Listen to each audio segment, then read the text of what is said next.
Okay, so Invincible episode 7 has a lot of pieces falling into place, and the entry includes several Easter eggs, hidden details, and things you missed. It pulls from a lot of different issues throughout the run, and beautifully brings together the overarching story.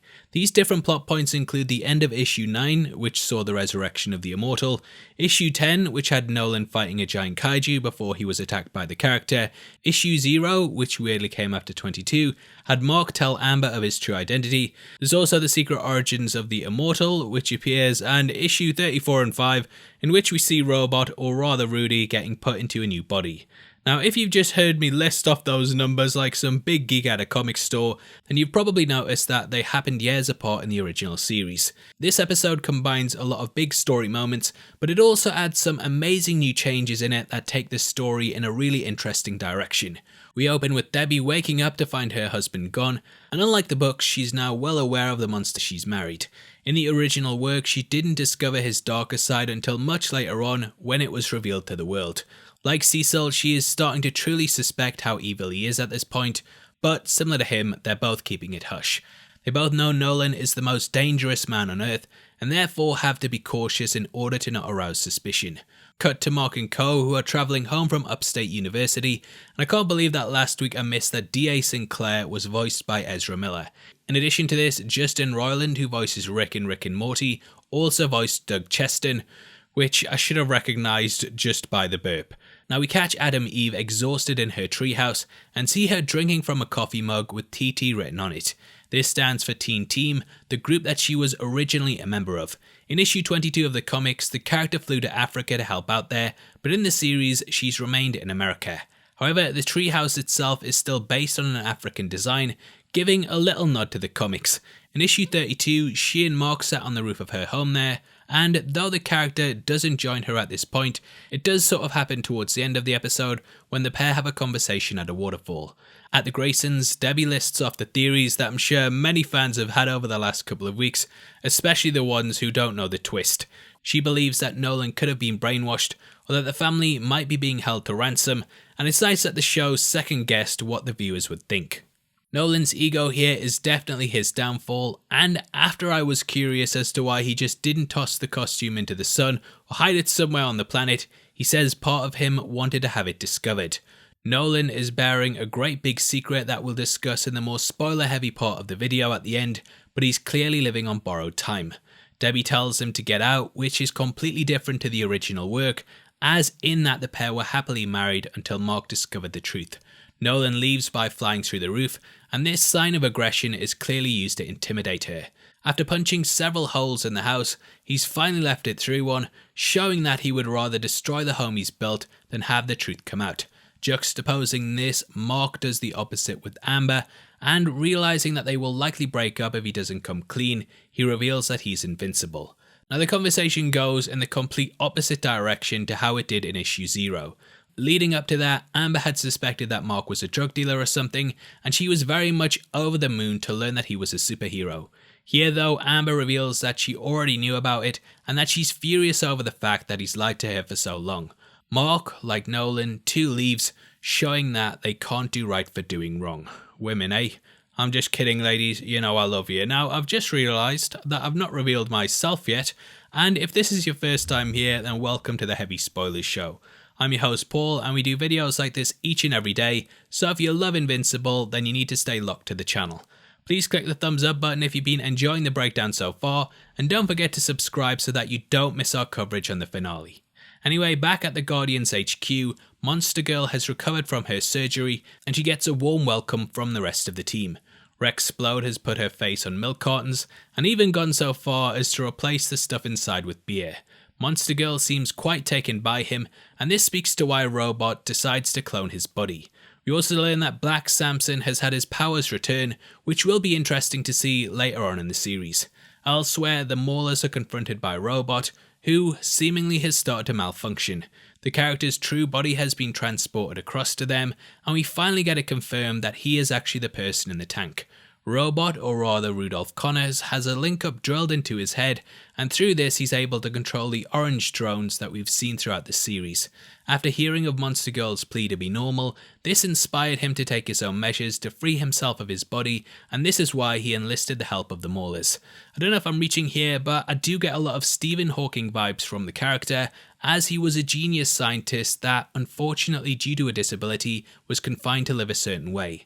Now Rudolph is of course a comic book character, so he can do things that Hawkins couldn't, but even the robotic voice I think is meant to mimic the real life figure. Now an interesting deviation happens when we learn that Robot is wanting to pay the Maulers with a control collar that makes whoever wears it subservient. Originally in the comics he just offered them all the money that they wanted, and then revealed after the cloning that he didn't actually have it and was just lying. The bargain works though, and they agree to switch minds, and speaking of minds, Mark is losing his as he talks to William. Very tenuous link there, but Will learns that Mark's father is Omni-Man and tries to talk him into sucking it up. Will also talks about him being like someone who's been ripped in half, which foreshadows the Immortal having that done to him later. Yes, it's a reach. Now Debbie is taken directly to Cecil, who reveals that he's known for a while that Nolan killed the Guardians. He's been studying Mark's blood, not only to find weaknesses for Omni-Man, but also to have something in store in case he turns bad too. He knows that Mark is the only person on Earth capable of stopping his father, and it's so tense watching Cecil's entire plan play out. We see Nolan atop of Mount Everest, planning out how he's going to tell Mark, and the pair actually went to this location earlier in the season. I suspect that it will be somewhere that shows up in the finale next week, and definitely bear this in mind as we head towards that episode. In a big body horror scene, Rudy is taken out of his canister, and he says the air is toxic to him, which is also his weakness in the comics. Similar to the source material, the Maulers explain that his mind isn't being transferred, it's being copied, and he won't suddenly wake up in the next body. Now there are complications which aren't present in the comics, and the Maulers have to compensate during the duplication process due to Rudolph's brain being slightly different to a normal human. Whether this means his intelligence will be limited going forward, we don't know, but clearly there will be some differences. The awakening feels like it was ripped straight out of issue 34, and Rex Rudy ends up destroying his original self in a moment that even the Maulers were wiping away a tear over. I was really sad. Now Rudy actually hands over the key to the collar, which is something he didn't do originally. However, he does launch a big drone, much like in the comics, in order to take them down.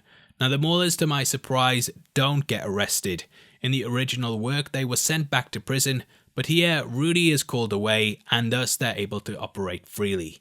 They've actually switched the order of things, and in the original work they escaped the Supermax and then went and resurrected the Immortal.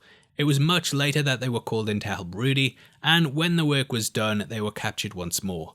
I love the change-ups like this, and it allows for them to constantly shift your expectations throughout, even if you know the source material just as well as I do, which I bloody love it. Now Nolan arrives home to discover Cecil's forces, and he goes full Homelander on them. It's just so gory watching him pushing people's bodies in half and twisting their torsos, and at this point I was like, this is just what we want to see. It's such a good scene that shows how dangerous he is when he's off the leash, and Nolan takes absolutely no prisoners. Omni-Man murders Donald, and this never happened in the comics, though the character was badly injured in issue 16. Now I am aware of spoiling the show for people who haven't read the comics, and though in the original run Donald is in it for the majority, I actually believe that they have fully killed the character off at this point and that he won't be showing up in the future. He detonates a bomb which destroys the hideout home, and to Cecil's dismay it barely hurts Omni-Man at all. Nolan goes and intimidates William, and the guy is in full supervillain mode at this point, desperate to find Mark so he can get to him before Cecil does. At the Guardians HQ, Rudy arrives and introduces himself. We know he's a 30-year-old, but he's actually chosen this teenage appearance because he wants to get closer to Monster Girl and appear on her level. In issue 35 he was introduced by Cecil, but here he shows up alone and Rex is outraged over being cloned. Monster Girl figures out that she did it for him, whereas in the work he denies doing it to try and appeal to her. Elsewhere, Mark meets Eve, and from a satellite, Cecil spies on them and Nolan. He launches a weapon known as the Hammer, which didn't appear in the original work, and I actually think this might be a nod to the Immortal Hulk. Now all comics take from other comics, and I don't think that this is a rip-off or anything before you start, yeah? In that though, Iron Man was trying to take down the Hulk, and he fired a weapon known as Helios, which was a satellite built to harness pure sunlight. It too was a countermeasure put in place to destroy a superpowered being, and it also decimated the landscape with a harsh blue light. Whereas it almost killed the Hulk, Omni-Man just gets a nosebleed, and thus Cecil resorts to other plans. He goes to face him in the desert, and using his teleportation powers, he manages to taunt him. The pair never had a standoff in the comics at this point, and Cecil admitted after the first part of Omni-Man's arc that he never suspected a thing. He also calls in the Omniman, and last week's episode saw D.A. Sinclair being taken in by Cecil, and issue 37 actually ended with him recruiting the character. We learn that Cecil's robo-copped dead soldiers so that they can serve their country once more, and it just shows the lengths that he's willing to go to take the character down. Whatever he throws at Nolan though, he completely decimates, and thus he calls in a giant Kaju. Elsewhere, the Maulers resurrect the Immortal, and we actually see flashes of his life as he's being revived. These pull heavily from his Origins issue, and in that we learn that he had a backstory very similar to Vandal Savage's. In the comics, Savage existed for millennia, and he was made immortal after he came into contact with a meteor. The Immortal too was an ancient warrior that touched a mysterious energy force, and this stabilized his cells so that he could live forever. Over the years he was a knight, and even Abraham Lincoln before he became a superhero. Even Mark fly in to join the battle, and similar to the ending of issue 9, the Immortal awakens and flies off to avenge his death. Now it does turn out that Robot gave them all his bad schematics, and it's likely that he knew that they would resurrect the Immortal because of the Frankenstein motif that runs throughout. The fight scene between the Immortal and Omni-Man plays out much in the same way that it did in issue 10, with Nolan putting his hand through his body before ripping him apart. At this point I was completely blown away by the episode, and by far it's my favourite in this series. There's so much going on, and once the action picks up, it's completely non-stop. Now because the series was written before the internet and cell phones became a part of normal life, the world wasn't able to watch the fight live.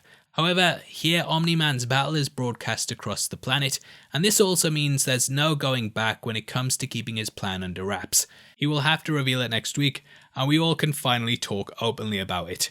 Now what I love about this ending is that Omni-Man kills the Immortal, whereas Mark restrains the Kaju, showing how much they differ. Nolan obviously didn't want to do it like this, but he's been left with no other option as we head into the finale. Now full spoilers ahead for what happens in the comics, and if you don't want things ruined, then I recommend that you turn off now. You still here?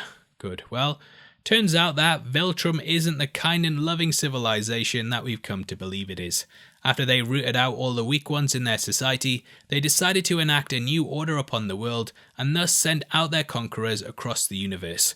Known as the World Betterment Committee, Nolan was one of its greatest soldiers, and over the centuries he took over many planets. You see, Viltrumites actually age slower the older they get, and he's thousands and thousands of years old.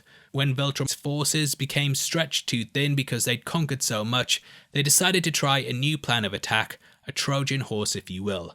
They would send out their soldiers to planets who would pretend to be their saviors, all the while weakening their defenses. This is why he killed the Guardians, as they might have been able to stop the invasion of the Viltrumites, and over the years Nolan beat other entities that were trying to invade Earth so that the planet was safe for his army's arrival. This will likely be revealed next week, but I'd of course love to see them change it up a bit, so who knows what could happen. Now obviously I'd love to hear your thoughts on the episode, so make sure you comment below and let me know. Also, I just want to give a huge thank you to our editor Christian over at Beyond Epic for saving the channel this week. I've had a lot of personal issues going on at home, and he's stepped in to edit pretty much every single video, and it's really helped me out. Please give the guy a thumbs up, and thank you for all the support.